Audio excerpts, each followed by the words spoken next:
Welcome to the broadcast. This is Front and Center. I'm Ben Kitili. Today it is 39 days to the August 9th general election, and the presidential race, the race to State House, is getting to the proverbial fever pitch, getting ever tighter and more intense by the day. And today, just a few weeks after the launch of the Azimio One Kenya manifesto, it was the day of the Deputy President and his Kenya Kwanza Brigade to launch their manifesto, tell Kenyans what they will seek to do for them if they win the presidency, if they win the elections in the next 39 days. It was also the day for Roots Party presidential flag bearer, Professor George Wajackoyah. I want us to get into the Kenya Kwanza manifesto and try to dissect it in the way we can in the few minutes we have here. It was a long document. Just want to take you through very quickly some of the things. The Deputy President, the Kenya Kwanza presidential flag bearer, has sought to invest 250 billion in food and agriculture, 250 billion in the micro, small and medium enterprises, as well as some 250 billion in housing and settlement. For healthcare, he has promised to do some reforms, as well as ICT and creative economy, 40 billion. The Kenya Kwanza Brigade has promised to invest. Also education, they have promised to do a number of things, including special service tariff for all learning institutions, review exam-based system of academics. We have had the debate about the competency-based curriculum, whether somebody wants to scrap it or not. And also in terms of the women agenda, the Kenya Kwanza Brigade have promised to have 50% of the cabinet, if they win the election, go to women, as well as realize the two-thirds, the elusive, I have to add, two-thirds gender rule in 12 months. And I have with me in studio active citizen Cherotich Sei, political scientist Professor Peter Wanyande, political analyst Herman Manyora, and political strategist and lawyer Kipchumba Karori. Thank you, gentlemen and lady, for joining me in studio today. When the Deputy President, if I can begin with you, Bonawakili, when he was done with his 7-point agenda, he talked about governance and a couple of things that he wants to do if he wins the presidency in the next 39 days. I want us to start there. And he said that he will be implementing the Constitution, not mutilating it. Those were his words. He also said that he will end political weaponization of institutions. He said that he will give the police service a budget to be able to determine its own budget, the judiciary as well. These are lofty promises that he's making in terms of governance. What is your initial reaction to this? I think they are not lofty, Ben, because when you just undertake or commit to do the right thing, we don't say you have promised, because when you go through our constitution, the judiciary fund is found there. Why it has not been implemented, nobody can explain that. When you talk about independence of police, and even for the reason why the district focus fund did not succeed, it is because it was not found on the constitution of on the KANU constitution of back then. But what we must ask ourselves, there is no, in terms of independence, if the person dispersing funds is still somewhere else. Because what talks about autonomy is how you can manage your own financial affairs. Because at the end of the day, Ben, it is he who pays the piper calls the tune. Why we have not implemented it to this day is a question that we need to ask going forward. But if and when it should be implemented is now. Because why 10 years after promulgating the Constitution, the judiciary is still, and even at times the executive want to gazette it as part of its departments. You remember there was a time it caused furor and uproar because they tried to put judiciary as a department under the Attorney General. So at the end of the day, we need to push for the right thing to be done. Right. Whether it is to be done by Wajackoyah, Mr. Mwaura Waiga, Raila Odinga or William Ruto, that is what we must vouch for. Not because it's being done by a politician, but because it is the right thing to be done. Well, and I think to get the commitment of a presidential candidate, a leading presidential candidate, is the right thing. Okay.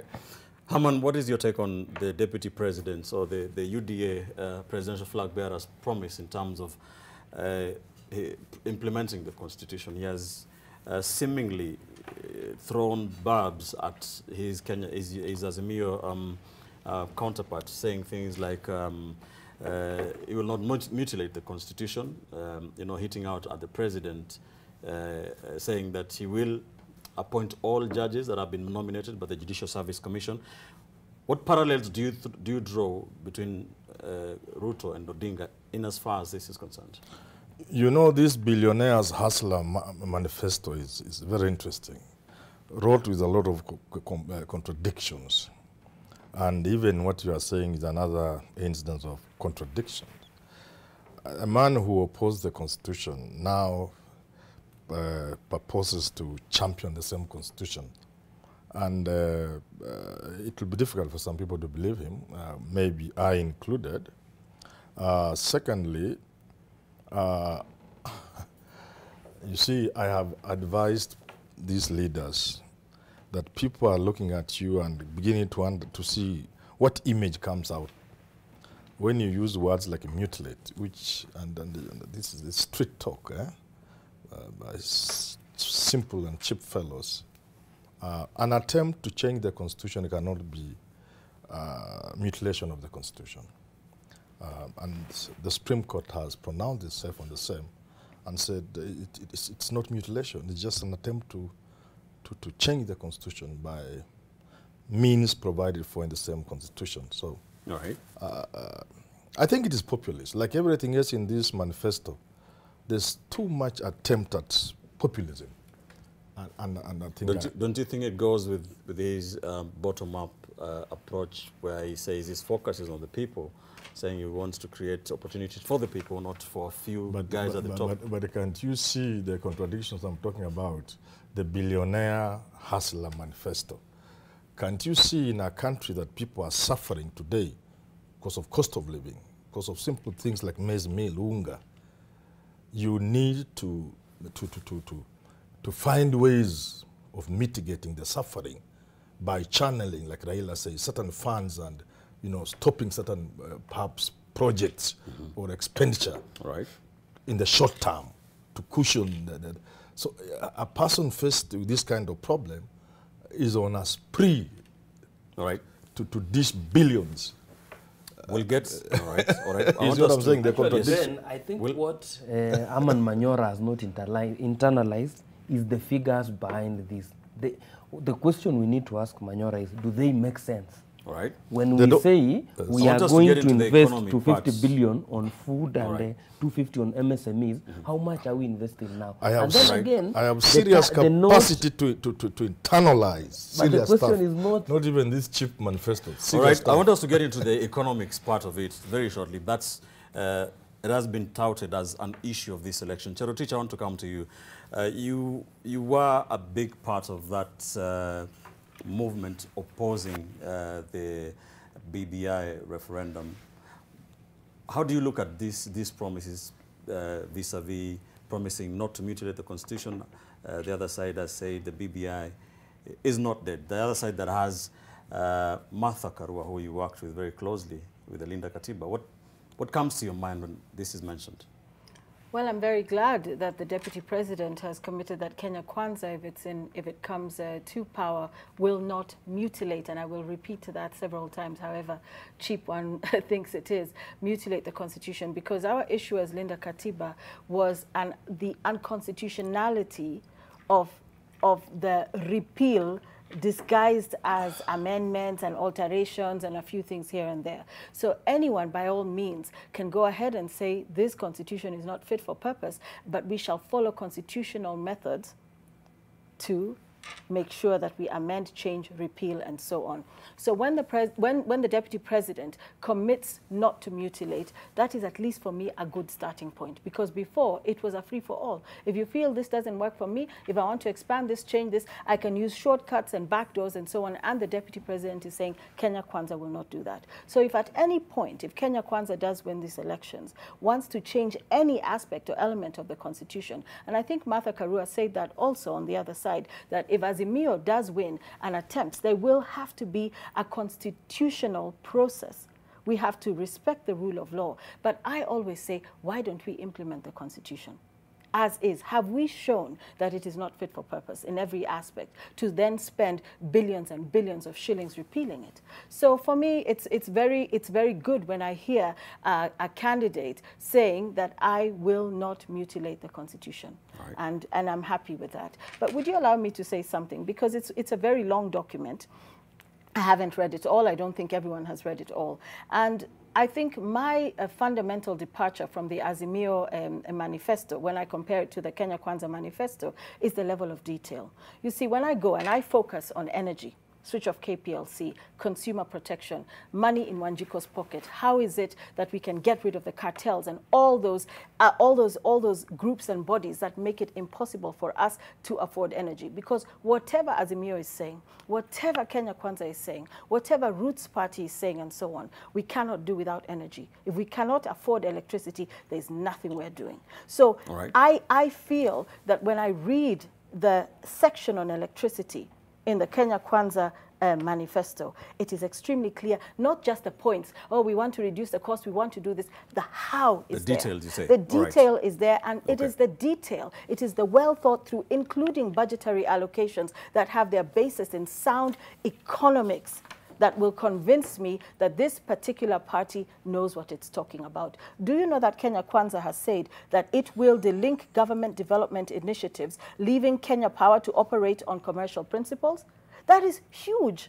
That is huge. Right. Let's bring Prof into this. So it's just to say that when you say we want to lower the cost of electricity, we want to stop Kenya Power from stealing from consumers, how are we going to do it? They say we are going to delink it, which means that Kenya Power can no longer, in future, if Kenya Kwanza wins, rely on budgetary allocations. Every time they're broke and they're struggling, then they're thrown. Right. It's like Kenya Airways and so on. These are the types of details. They are talking about a commission of inquiry into the ills that have befallen the energy sector. So when you go into that level of detail, it is far less nebulous than 10 points around what we shall do around electricity. Because I could say that, you could say that, anyone could say that, and it doesn't make a difference ultimately to Wanjiko. All right, thank you. Prof, I want you to talk to us about the Katiba area. But before you do that, what is your take on the issue of the level of detail in this manifesto compared to one which I believe you helped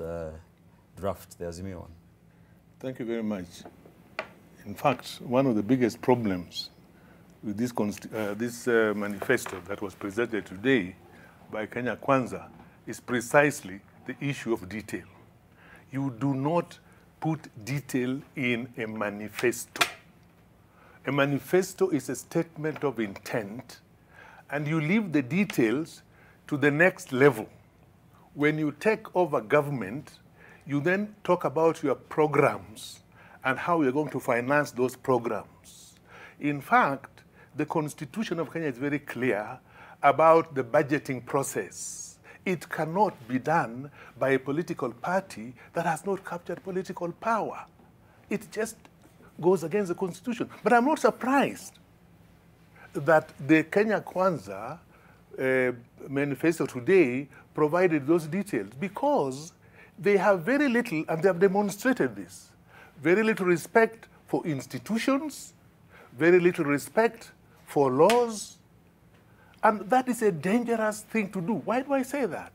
There are institutions that are established by the Constitution of Kenya 2010 to make the budget, to generate the budget. It is then presented to Parliament, either the National Assembly or the Senate, and in the case of county government, the county assemblies. Then they do that. A party simply says, this is our intention, this is what we want to deal with, this is the problem we want to deal with, and this is how we want to do it. So it is very dangerous, actually.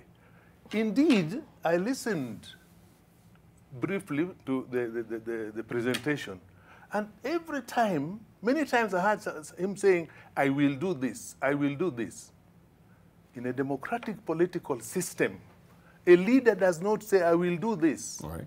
I listened to President Obama, I listened to Boris Johnson. They always say, my government, my administration will do this. The language of I will do this, for us who teach political science, is associated not with democracy, The but Ke- with the opposite of democracy. So Kenyans should be careful about this kind Kenya of statement. Kwanza's people will tell you that they went to the 47 counties and sat in economic fora and talked to Kenyans, and this is a culmination of that work. What do you say to that? Azimio presidential candidate went to all the regions of this country. And indeed, in December, when he was presenting, when he was launching the Azimio movement, he indicated and demonstrated that he had gone to all the 47 regions of this country, all the regions of this country, not 47 regions, all the regions of this country. And there were, indeed, pictures indicating people talking in those regions. Right. So they did that. So there's nothing new about Kenya Kwanza having gone to some economic forums. Nothing new. All right. But Ben, Yes, Manakili. I think we need to be fair to Kenya Kwanza, to Azimio and whatever. And I'll ask the professor to differ with them honorably. That one, we cannot reduce this manifesto to de minimis. Number two, I hope he's not confusing the BBI barazas and the manifesto for Azimio. We have been in this country. We have not. You've been giving us news. You've been anchoring news the all this year. Have you seen where we have been told Azimio are sitting here to come up with a manifesto? But let us go back to the germane issues. There is a problem. Kenyans fear or have fear of politicians when it comes to promises. Why there was need for us to go the whole 9 yards was to tell Kenyans how we will fund some of these things and to connect the need and the underutilized opportunities. When the Deputy President talked about cotton, he was talking about cotton because there are studies that have been done. There are places where cotton can grow which don't need water. Right. So those are the kind of things. When he went to leather, for example, he was trying to show that, and where I come from, we sell a kilo of leather for 5 shillings. It goes for 60 shillings, actually, to be exact. And that is what we import from China and other places. He was trying to tell people these things are basic. They are found within us. Okay. It was not about to kill us with detail. But look at it this way. All the manifestos that we have been, all manifestos worldwide, Ben, they are documents of intention. When you say, I will come and end corruption, without telling us the detail, that is a tired political line. We need to go Right. to reroute I want the to river back to the right position. Do you- And that is by giving detail that I will put fund in the judiciary. I will make the police I independent want us so to that get into if the they are to do economics part something, of it. they do it. Yes. Aman, Yes. do you think this manifesto is too detailed? Is that a bad Before, thing? before I answer that question, you know, he was busy campaigning, so we may forgive him. Before Raila appeared Kasarani Honestly. to launch Azimio, they had traveled across the country. Right. And that was presented at Kasarani. So I think you are busy campaigning. We would understand. This document is too detailed, in my thinking, in my view. I could be wrong, and maybe I'm wrong, to be a manifesto.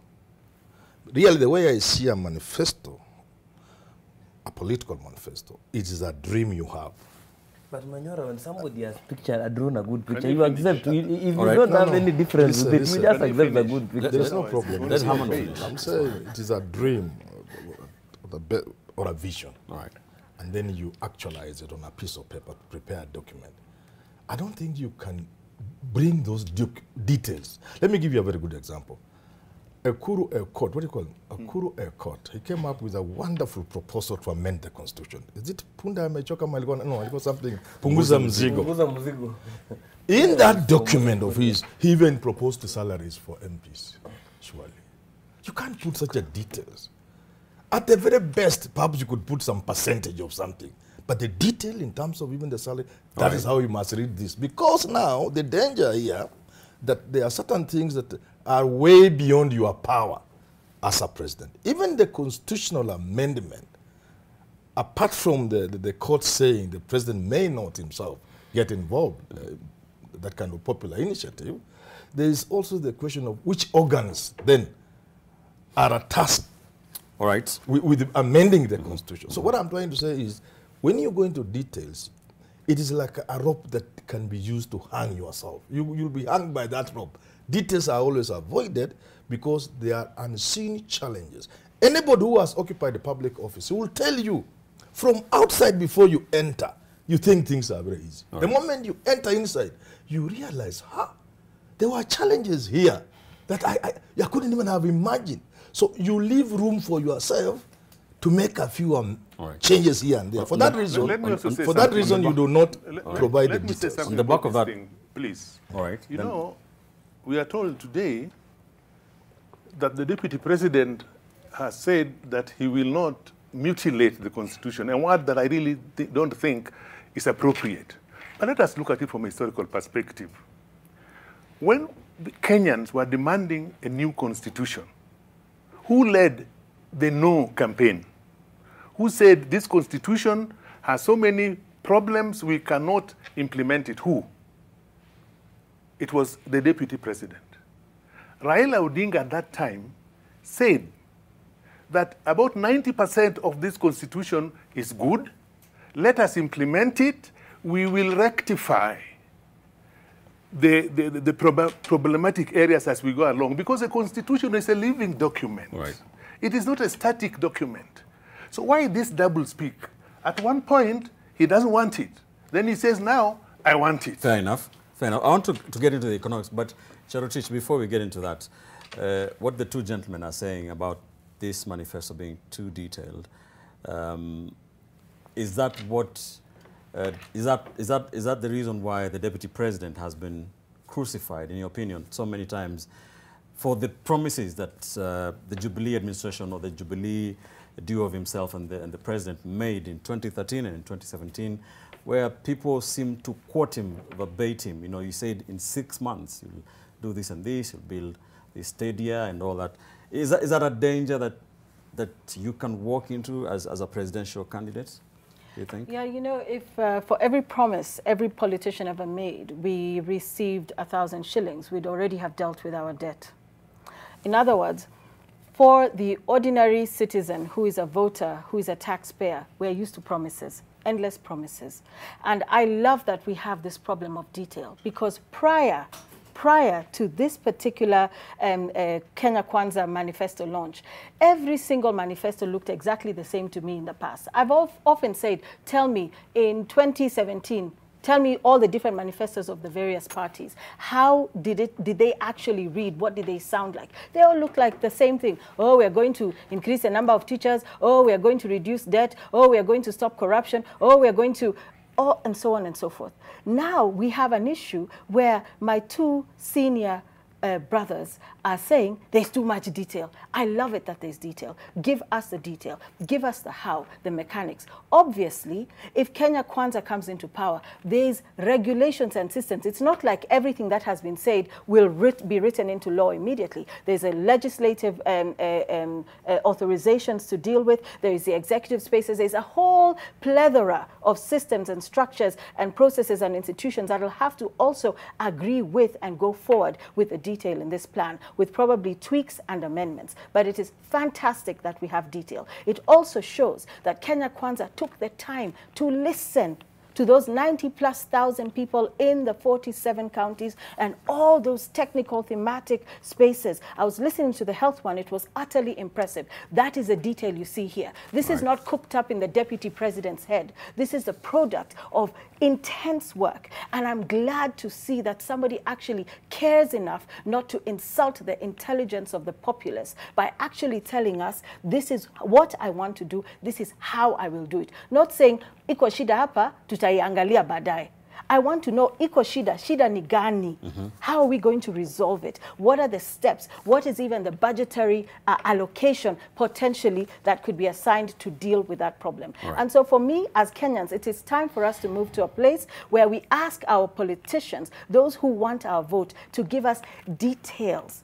So contrary to the semantics around how long or short or whatever a manifesto should be, as an ordinary citizen, I'm happy that I will have 53 plus pages to read of the Kenya Kwanza manifesto to understand that if I do cast my vote in favor of William Ruto as President of the Republic of Kenya, it's because I know and he has told me what he and his team and his government will do once they're in power. Right. I could say that I did enjoy the Azimio manifesto because it was brief, but brevity is not what we are looking for as Kenyans. We have serious problems, and Kenya Kwanza has shown us from the bottom up how they are willing and ready to tackle it. Right. And for that, I give them absolute credit, and let us now see, because it is a democratic country, people will then finally decide who has presented the best plan, detailed or otherwise, to lead the country forward in 2020. Ben, All right. After just August 9th, a 2022. small point to make. Just 20 seconds before. After so we the talk deputy about the president spoke, I watched it in this channel.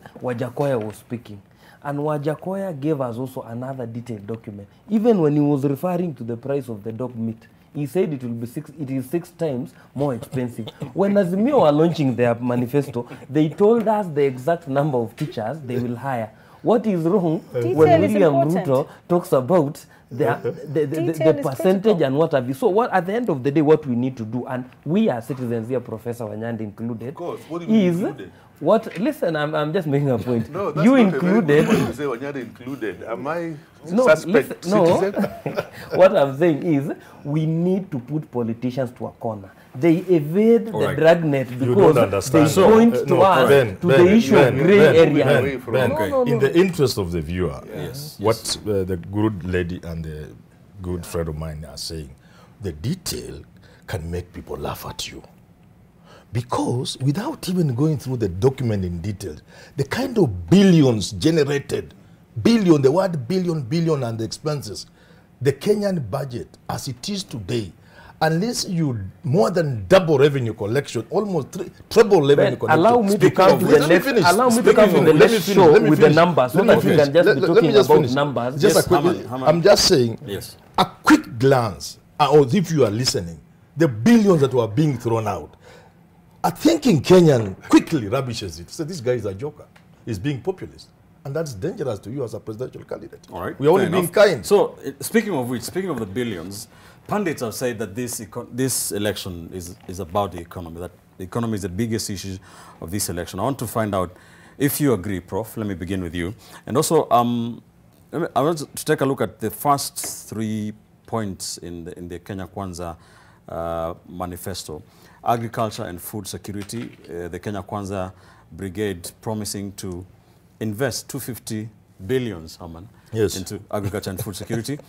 In terms of housing and settlement, the Kenya Kwanza Brigade promising to invest Just stay with 250 agriculture first. 250 and I show you billion. why this is 250 billion. Let's start And with then there's- agriculture. Then there's healthcare. So this is just some of like about 4 pointers or 5 of them that speak to the economy of this country. What is your at a glance? What is your first reaction when you see this and compare it with the Big Four agenda? No, let me first of all say this, that economy is not just about figures. Let us get that very clear. Secondly, and related to that, is the fact that if you want to build a strong economy, you first and foremost must create the necessary infrastructure and institutions, the necessary governance framework to be able to build that economy, which is what Azimio has been talking about all along. When you talked about the first liberation, when you talk about the second liberation, when we talked about the constitutional, creating a new constitution, when you talked about devolution, you are creating a base for economic activities. Right. If you don't do that and you just How talk do you of think- figures, you cannot. Okay, Prof, how do you think this manifesto seeks to answer the question of economy? This Kenya Kwanza manifesto. To be honest, I'll be very honest with you, and I'm a very honest man, by the way. Yes, I've had difficulty trying to understand this thing called the bottom-up economic model, because it is something you cannot put your fingers on. In the 1980s, social scientists, including political economists, debated the issue of bottom-up versus top-down approach to development. All right. The consensus, global consensus, was that it is not either this or the other. Let me tell you, you need government. You need government to play a role. You need the people to play a role. Government creates that environment in which people can then participate.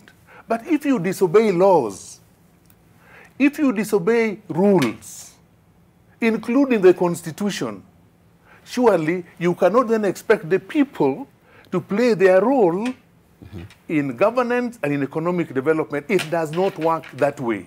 This thing, unfortunately, my brothers and sisters, is so populist, it is intended to arouse people's emotions and begin to think that it's talking about them.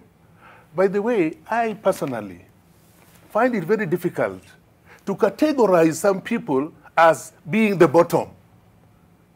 I don't think it is good to put people in a hierarchy in this sense. Right. So it's a dangerous approach to development, and Kenyans should be careful. All right. Because of time, Kipchumba, let me come to you.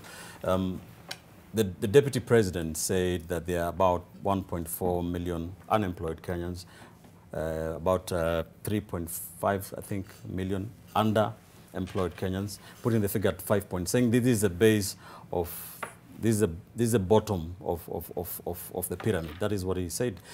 Where, in your opinion or knowledge, is the bottom, where is the Kenyan in this manifesto, from where you sit? Ben, first of all, when we listen to preachers each Sunday, it doesn't mean those people preaching were born in Jerusalem, or it doesn't mean those people preaching were among the 12 disciples. It just means they have accepted the gospel of the Lord and they are preaching to more Christians. That is what it means. But back to the germane discussion in this room. Number one, when we talk about bottom-up economic model, Ben Kitili, we are not talking about that it must be about, it is the billionaires who should not talk about it. We are saying we have people at the lower cadre of this country who live below $1 a day. These people who have gone to school and they have no job, we want them to come to the table where the national economy is discussed, where national economy matters are talked about or are dealt with. How do you bring them when they cannot access cheap credit? For you to access a loan, you need like 10 documents. They can't access those.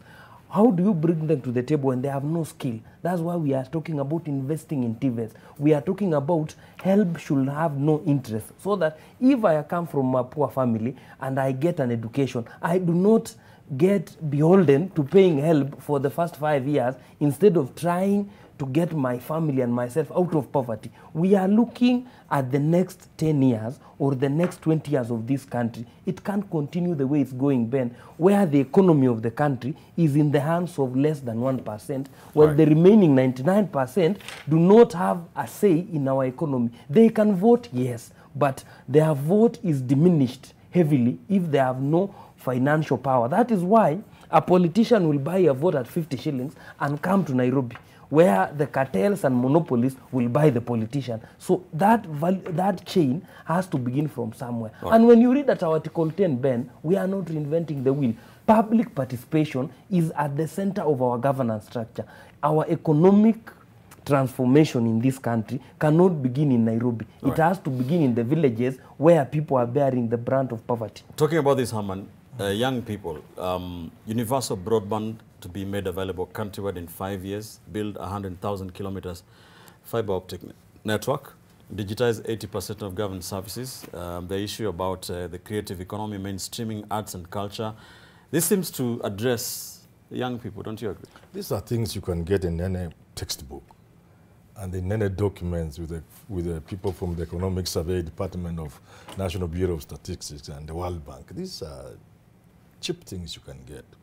You see, I want to go to Kipchumba's bottom, which I've never, like you have never understood. If you think dropping money down there to people will change this country, then you are wrong. From 1985, Moi introduced the district focus for rural development. And from that time, government began dropping money down. This fund, this boo, boo, boo, boo, boo. Before that, the World European Commission then, World Bank, had poured money in newly independent countries like Kenya. It never worked. Since Kibaki, funds have been devolved and money has been poured down. Uhuru has taken over. Today there exist many funds. Youth Fund, Uwezo Fund, Women Affirmative. The funds are there. The cooperative movement that was one of its kind that would have transformed this country offered cheap, if not free credit. So what are you talking about? So what are you saying? Are you What saying I'm this trying is to bad? say- Are you saying it is bad to... What I'm saying, the problem is deeper than these guys. You must identify the problem. And I wanted to give you an example of agriculture. If you say all those things you are saying are good, and in fact, we are asked to put about 10% of our budget into agriculture. That is the conventional wisdom internationally, okay? Right. There are things you must touch, which none of these people can touch.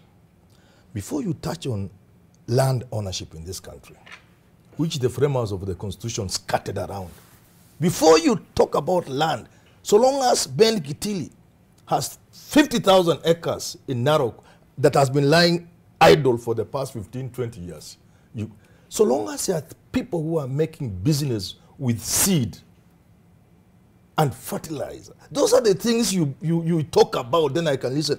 This guy is serious about food security.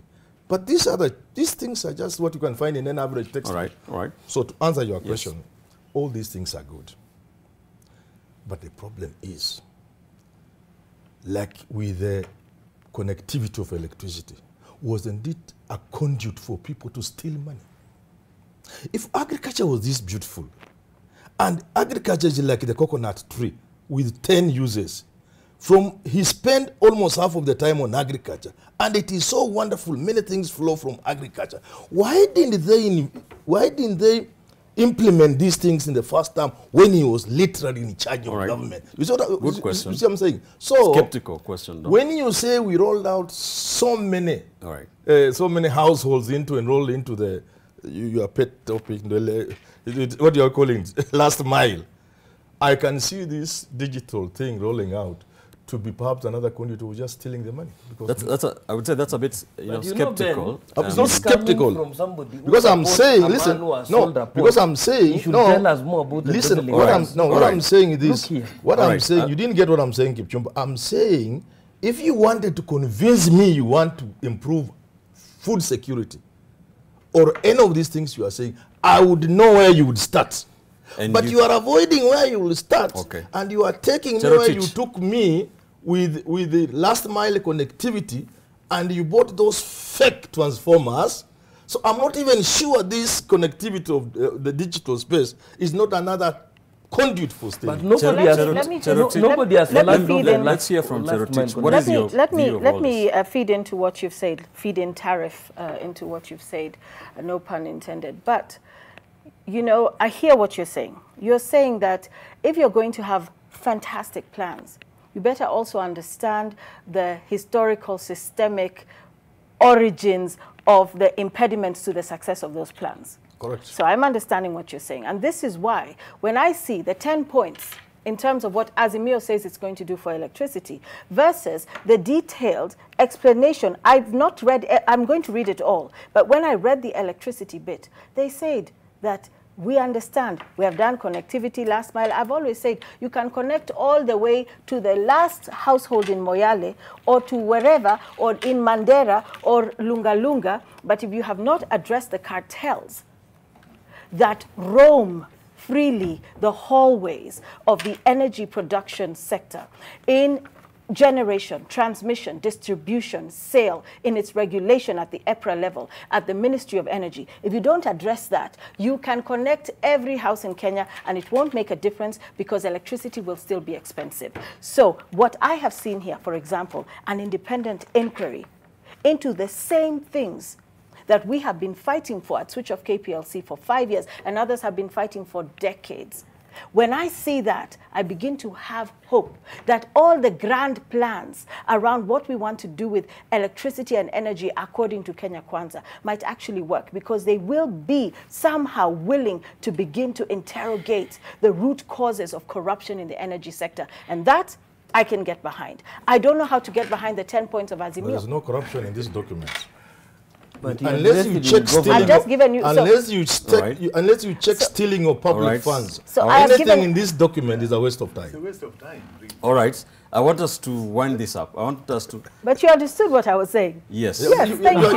Thank you. Thank I'm you. getting the point. Yes. I want us to get into something that is very... Because of time, we have to wind up in the next few minutes. There's so much to get into. It is a... You said 300 the initial pages, the initial document. Let me come to you very quickly. Before, I want us to talk about women, the women agenda as we wind up. But tell me this about as part of what Kenya Kwanza were promising about in education. Something that came to my mind was that the DP promised to have every school that is connected to the electricity grid that they have done with the last mile will be connected to the internet broadband for learning and also every market.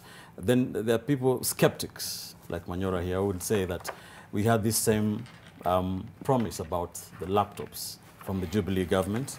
I must say, do you see where some skeptical people would be coming? First of all, Ben Kitili, nobody, and the Auditor General, she's been churning out reports. I think it is quarterly. And nowhere has she flagged the last mile connectivity. The problem within our power setup has always been the power purchase agreements, the PPAs. That is where cartels have tried to manipulate the cost of power. And we know which side cartels support in this election. We are not going to deliver that. At the end of the day, let us go back to the main issue of the broadband. If you walk around estates in this town, what is the largest cost component of supplying internet? It is those poles on which you put internet. If you are going to have a business conjunction or convergence of ideas between internet providers and Kenya Power, those poles can still carry the wires that are used for broadband. At the end of the day, what we want to do is, if we are to move to the next level as a country, there is so much that we can unlock in e-commerce. That is where we are targeting. There are so many youths who are employed to doing online writing. If internet was to go to each place, it will help us. Secondly, and maybe the last point on this whole area of why we need connectivity, is there is so much potential that is underutilized in terms of ICT and the growth in that area.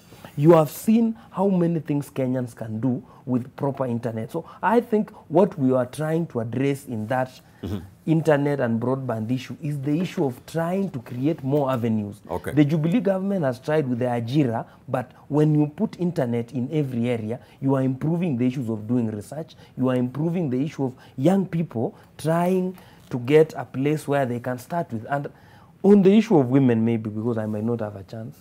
All right, thank you for that. You've answered my question and mentioned a very important, the Kazi Mtaani, which is a topic for a whole show. We'll do that another time. Women agenda, I'll come to you, don't worry.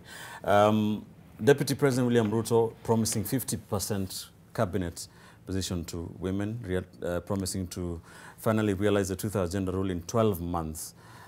Prof, as we wind up very quickly, do you feel this manifesto sufficiently responds to the women agenda in this election? First of all, it's very clear to me, and I think the Secretary General of Kenya Kwanza said it when we were talking about this 50%. He said, it is not just about giving one woman a position. So they were reacting to something. It is not something that was originally their thinking. This is a fact. You know, let us not deceive Kenyans. Let us not deceive ourselves. So it was a reaction. I don't think it is something that they actually mean. Let me tell you, in relation to that also, they have told us, they told this country, that they have signed some charters I don't know the legal value of these charters that they are saying they are signing. You know, it's like to say this is binding. They are not binding. We have had in this country memorandums of understanding, which is the equivalent of a charter they're talking about, that are broken, and there's no law that will take the people to court. There is nothing. So really, it is a populist approach to manifesto development. I also want to say this. You know, let us be honest and fair to Kenyans, right? William Ruto became deputy president in 2013. Am I right? Mm-hmm. He shared government, and they made it very clear that he will have 50%, Uhuru Kenyatta will have 50%. All right. And they did, right? Now, he's saying the good things were done by him. He's actually claiming to have done the good thing, the successes. Mm-hmm. How dishonest can somebody be? That is dishonesty. All right. We need to wind up. Yeah? All right. So we need to be honest about these things. When All you right. take over an office, my brother, you Yes. take over both the assets and the liabilities. All right. You cannot Haman, pick and yes. choose. Haman, give me your final thoughts Very dangerous. on this women agenda. That's the last thing, very quickly. Women are a serious member of this corporate body called Kenya. You cannot move forward if you leave such an essential component behind. My view, however, is let's not pack any category of people anywhere for the sake of it. You get it? This country has to fly a plane across the Atlantic and land it safely in America. We need the best pilot. My thinking is simple. For every job, get the best man or woman. If that falls on a woman, put. Of course, for affirmative action, I'm saying for affirmative action, and even for the dictates of the Constitution, you will have to put a few groups, including women. But don't make it must be 50-50. That is populist, and that is not what you want as a country. All right. But finally, I must say this. This is a good manifesto. It's talking about things that can change this country. Yes. The detail is what is missing. All right. But more importantly, however rosy your plans are, if you do not deal with theft, if you do not talk about corruption, you are cooked before you even start. Thank you, Haman. Bwana Wakili, in 40 seconds only, give me your final thoughts vis-a-vis women agenda in your manifesto. First of all, I am hoping this is my final thoughts before the Kipindians.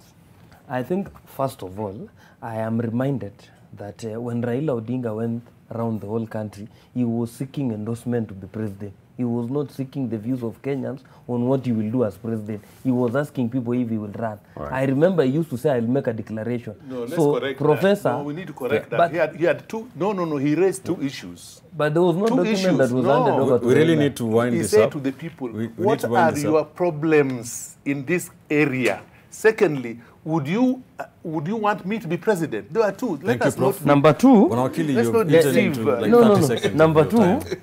is this issue.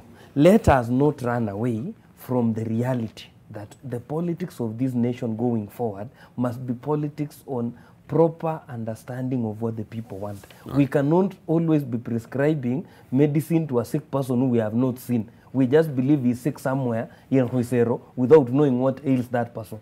And my last point is this.